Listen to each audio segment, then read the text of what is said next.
এই খেলাটায় জিতছে কে? ইস্টবেঙ্গল আবার কে? তো আজকে রোববার দিন সারাদিন ব্যস্ত ছিলাম। তো তারপর রাতের দিকে সোশ্যাল মিডিয়ায় ঘেটে ঘেটে যখন দেখছি, বিভিন্ন কন্টেন্ট দেখছি, ইউটিউব কন্টেন্ট দেখছি, ফেসবুক পেজে পোস্ট দেখছি গতকাল ইস্টবেঙ্গল ম্যাচের জয় নিয়ে, তখন বেশ কিছু কিছু ভালো মুহূর্ত পেলাম। যেটা আমি বলে আসছিলাম যে প্রচুর দেখছি মহিলা দর্শক আসছে ইস্টবেঙ্গল মাঠে এখন খেলা দেখতে ইস্টবেঙ্গলের। আর শিশুরা প্রচুর আসছে, তার মধ্যে অনেক কন্যা সন্তান রয়েছে, মেয়ে শিশু রয়েছে, যেটা আগে হতো না। মানে মহিলারা তো আসতোই না। আর গার্ল চাইল্ড, নারী সন্তান বা নারী, আহ, ছোট মেয়ে একদমই আসতো না।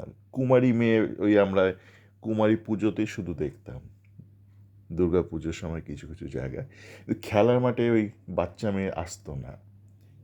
একটা দুটো হয়তো কেউ উদাহরণ দিতে পারবেন হয়তো, সেগুলো এক্সেপশন, কিন্তু এখন দেখছি প্রচুর পরিমাণে আসছে। তো এটা কিন্তু একটা খুব শুভ লক্ষণ, good signs of good Times. ঠিক আছে? তো তার মধ্যে আবার খুঁজে পেলাম সেই ছেলেটিকে, ওনার বাবার নাম অবশেষে জানতে পারলাম। বাবা মা দেখলাম বেশ অ্যাক্টিভ ইস্ট বেঙ্গলের ফ্যান। তারা তারা মাঠে যান এবং অবশ্যই সাথে তাদের সন্তানকে নিয়ে যান। তো সে গতকালে স্লোগান দিয়েছে, ইস্ট বেঙ্গল এই খেলাটায় জিতলো কে? ইস্ট বেঙ্গল আবার কে? ওই দিদিটা ইস্ট বেঙ্গল, ওই দাদাটা ইস্ট বেঙ্গল, ওই ভাইটা ইস্ট বেঙ্গল। ভাইটা আমি জড়িয়ে দিলাম, তার আবার ভাই কি? সে নিজেই ছোট শিশু। ওই দাদাটা ইস্ট বেঙ্গল, ওই দিদিটা ইস্ট বেঙ্গল, এই খেলাটায় জিতলো কে? ইস্ট বেঙ্গল আবার কে? তো এবার আপনারা যারা বলছিলেন যে কিশোর ভারতী, কিশোর ভারতীতে তো 7,000 দর্শক আসন। তো এই শিশুরা, এই ছেলেরা, মেয়েরা, এই মহিলারা কি করে আসতো তাহলে কিশোর ভারতীতে? তো সেই জন্যই বলা যে একটা দেশকে যদি এগোতে হয়, সমাজ সমাজকে এগোতে হয়, দেশের অর্থনীতিকে এগোতে হয়, দেশের ফুটবলকে এগোতে হয়, তাহলে কিন্তু সরকারকে এবং কর্পোরেট কোম্পানিদেরকে একসাথে কাজ করতে হয়, যাতে একটা উইন উইন সিচুয়েশন হয়। সরকারের একটা লাভ হয়, কর্পোরেট কোম্পানির লাভ হয়, আর সমাজের লাভ হয়। তা না করে যদি শুধু কেউ একজন নিজের লাভ খোঁজে, সে সরকার হোক কি কর্পোরেট কোম্পানি, সমাজটা এগোয় না। টাকা এদিক ওদিক হয়, কারোর পকেটে বেশি ঢোকে, কারোর পকেট থেকে বেশি বেরোয়, সমাজ যে কি সেই থেকে যায়, আর ফুটবল তো পিছিয়েই থাকে। তো এখন যেটা এবার দরকার, যেটা আমি বলে আসছি আমার বেশ কিছু লেখালেখিতে, চ্যাট ফোরামে, অডিওতেও বলেছি, এবার কিন্তু আপনাকে মাঠে খাবারের ব্যবস্থা করতে হবে। ওইসব ভাবলে চলবে না। অরূপদা কী যে ভেবেছিলেন জানি না। ওইসব ভাবলে চলবে না। সমস্যা জীবনে থাকবেই, তার সমাধানও আপনাকে দিতে হবে। আমি সুইজারল্যান্ডে বা আমেরিকাতে, সুইজারল্যান্ডে মূলত অনেক সময় অনেক ভারতীয়র সঙ্গে দেখা করেছি। সে হয়তো বলছে ভারত খুব এগোচ্ছে। আমি বললাম, কীভাবে এগোচ্ছে ভাই বুঝতে পারছি না। বলে তাকে যখন পাল্টা কিছু প্রশ্ন করতাম, সে বলতো এত পপুলেশান, এত পপুলেশান।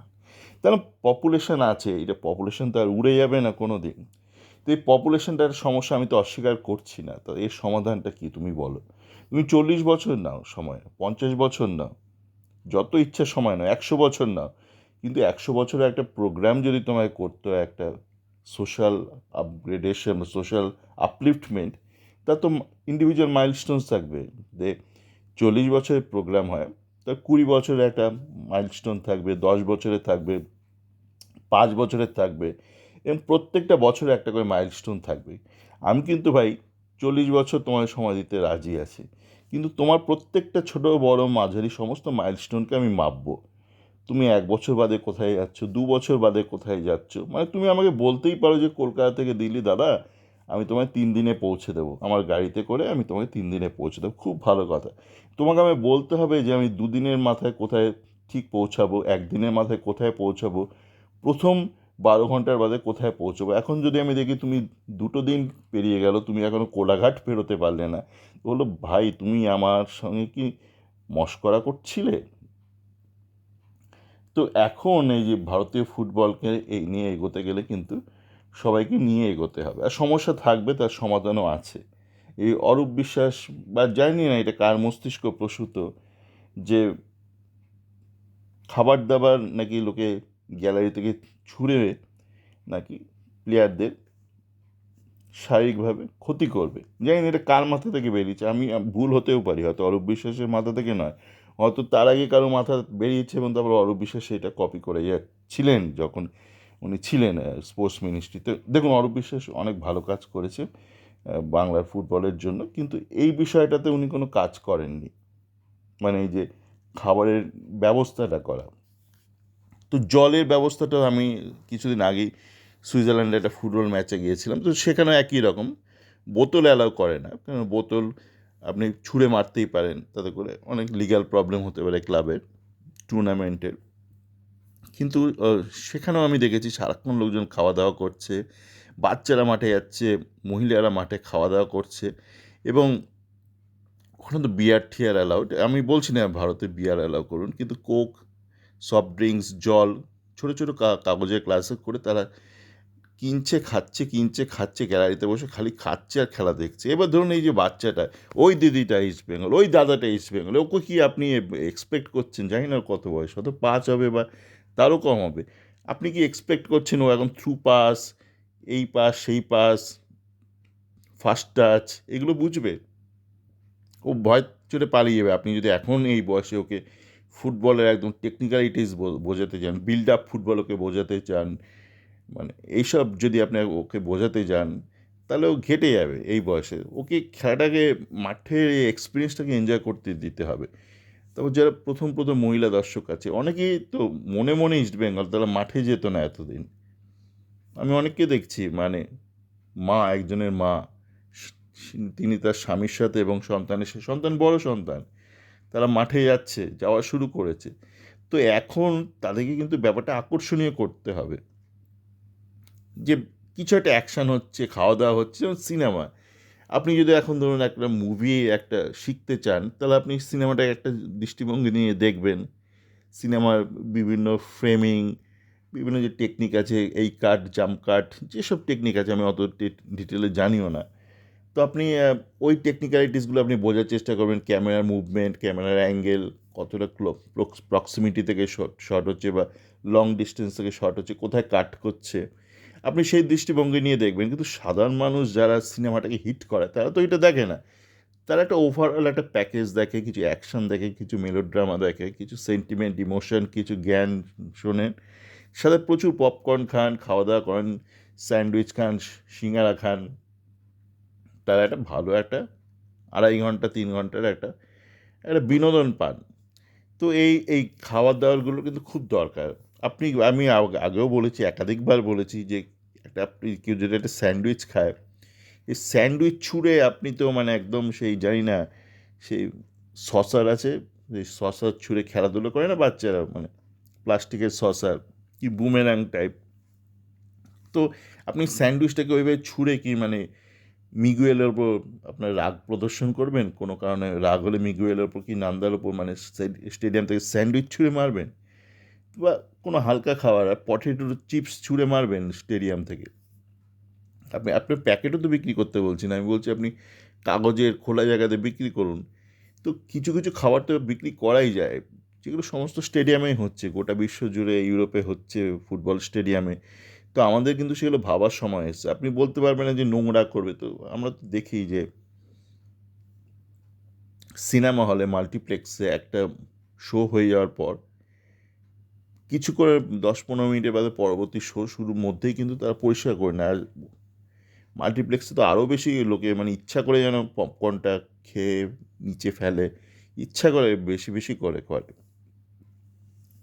তো আপনি বলতে পারেন একটা ছোট একটা সিনেমা হল, একটা এত বড় স্টেডিয়াম, আমি তো বলিনি আপনাকে ছোট একটা হলে 2টো লোক কাজ করবে, এত বড় স্টেডিয়ামে 2টো লোককে পরিষ্কার করতে আমি তো কোথাও বলিনি। আর তাছাড়া স্টেডিয়ামে তো একটা ম্যাচ শেষের পর 30 মিনিটের মধ্যে তো পরবর্তী ম্যাচটা শুরু হচ্ছে না, গোটা দিন পড়ে আছে, মিনিমাম 24 ঘন্টা তো পড়েই আছে। আপনি যত ইচ্ছা লোক লাগান, আপনি তার জন্য টিকিটের মধ্যে একটা অর্থ তো ধরেই নিচ্ছেন, আপনি দরকার হলে আরও 5 টাকা বাড়িয়ে দিন। কিন্তু এই খাবারগুলো কিন্তু এগুলো ভাবতে হবে, মানে সমস্যা আছে, সমাধান না করে সমস্যাটাকে সরিয়ে রাখো, সমস্যাটা থাক, এইটা কোনো কথা নয়। এই যে আপনি একটা সমস্যার সমাধান করতে পারছেন না, এইটা আপনার ব্যর্থতা কিন্তু। জানি এটা কার মাথা থেকে এসছে, যদি অরূপ বিশ্বাসের মাথা থেকে বেরিয়ে থাকে, আমি বলবো এটা আপনার ব্যর্থতা, যে একটা সমস্যাকে আপনি সমাধান করতে পারছেন না, যেটা একটা খুব সহজ সমস্যা। এমন নয় যে গঙ্গার পলিমাটি জমে যাচ্ছে, আপনি বলতে পারবেন যে না, আপস্ট্রিমে তো কিছু করছে না, ইউপি বিহার এরা কেউ কিছু করছে না, শুধু আমি বাংলাতে ড্রেজিং করলে তো সমাধান সম্ভব নয়। এটা সত্যি কথা, সেটা সমাধান সম্ভব নয়। কিন্তু আপনার পশ্চিমবঙ্গে, আপনার সল্ট লেক স্টেডিয়ামে একটা সাধারণ একটা সমস্যা, লোকজন খেতে চায়, আপনি তাকে খেতে দিচ্ছেন না। কেউ বলছে না বিনা পয়সায় খেতে দিতে, আমি বলছি একটা খাবারের ব্যবস্থাটা করুন, মাথা খাটান, কোন কোন ধরনের খাবার অ্যালাউ করা যেতে পারে সল্ট লেক স্টেডিয়ামে, কোন কোন ধরনের পানীয়, কী কী উপায়ে সেটা আপনি পরিবেশন করবেন। বললাম তো, আমি উদাহরণ দিলাম, কোক বা যে কোনো পানীয়, পেপসি বা সফট ড্রিঙ্ক বা যে কোনো সফট ড্রিঙ্কস, স্প্রাইট হোক, ফ্রুট জুস হোক, বিশুদ্ধ পানীয় জল হোক, ওয়াটার হোক, লেমনেড হোক, সেটা আপনি ছোটো কাগজের গ্লাসে বিক্রি করতেই পারেন স্টেডিয়াম ভেতরে, গ্যালারির ঠিক নিচে। এবং তার সাথে বিভিন্ন ধরনের হালকা খাবার দাবার, যেগুলো ছুঁড়ে কেউ কাউকে আঘাত করতে পারবে না, পটেটো চিপস, ভেলপুরি, ফুচকা। ফুচকা বিক্রি করুন না, ফুচকা দিয়ে কে কী করবে, মানে ফুচকা একটা, একই ফুচকার মধ্যে ফুটো রয়েছে, তার মধ্যে তেঁতুল জল রয়েছে, সেই ফুচকাটা নিয়ে কে কী ক্ষতি করতে পারে আপনি আমাকে বলুন। মানে একটু মাথা খাটিয়ে বলুন, একটা ফুচকা, একটা ধরুন 4টে ফুচকা কেউ নিল, একটা প্লেটে, কাগজের প্লেটে নিল, যে কোনো ভালো জায়গায় তো কাগজের প্লেটে ওরকম দেয়, কাগজের প্লেটে ফুচকা নিল, 4টে ফুচকা তাতে ফুটো করা, তাতে তেঁতুল জল দেওয়া, সেই ফুচকা নিয়ে গ্যালারিতে বসে কে কী ক্ষতি করতে পারে কোন প্লেয়ার, একটু মাথা খাটিয়ে আমাকে বলুন, মাথা খাটিয়ে বলুন। যাকে অনেক ভালো কাজ করছে পশ্চিমবঙ্গ সরকার ফুটবলের জন্য, আমি আবেদন করব যে এই ব্যাপারটা একটু সমাধান করুন। দেখুন, একটা আপনাদের ভালো কাজের জন্যই না মাঠে এখন এত মহিলা আসছে, এত বাচ্চারা আসছে, সম্ভব হচ্ছে। কিশোর ভারতীর তো এটা সম্ভব হতো না। তো ব্যাপারটাকে এতটা হয়ে গেছে, একটু লাস্টে একটু ফোড়নটা দিয়ে দিন, একটু খাবার দাবারের ব্যবস্থাটা করে দিন মাঠের মধ্যে। দেখুন, মাঠে খাবার দাবার বিক্রি হলে আরও কত সুবিধা, কত লোক যারা বিক্রি বাট্টা করে, প্যাটিসালা যাদেরকে উপর অত্যাচার করা হয়েছিল ময়দানে, সেই প্যাটিসালাকে তো আপনি অ্যালাউ করতে পারেন প্যাটিস বিক্রি করতে। সেই প্যাটিসটা নিয়ে, একটা ভেজ প্যাটিস বা একটা চিকেন প্যাটিস নিয়ে কে কী ছুঁড়ে মারতে পারে বলুন তো। মানে গ্যালারি থেকে একটা ভেজ প্যাটিস নিয়ে কে কী কোথায় ছুঁড়ে মারবে, একটা ভেজ প্যাটিস যদি কেউ বিক্রি করে। একটা শশা, কাটা শশা, আমি গোটা শশা বলছি না, কাটা শশা, স্লাইস করা শশা, সেই শশা নিয়ে কে কী করতে পারে। সবাই ভালো থাকবেন, একটু ভালো করে ভাবুন, জীবনটা অনেকটা ভালো হবে, বাংলা, ইস্ট বেঙ্গল সবাই আরও এগিয়ে যাবে। ভালো থাকবেন।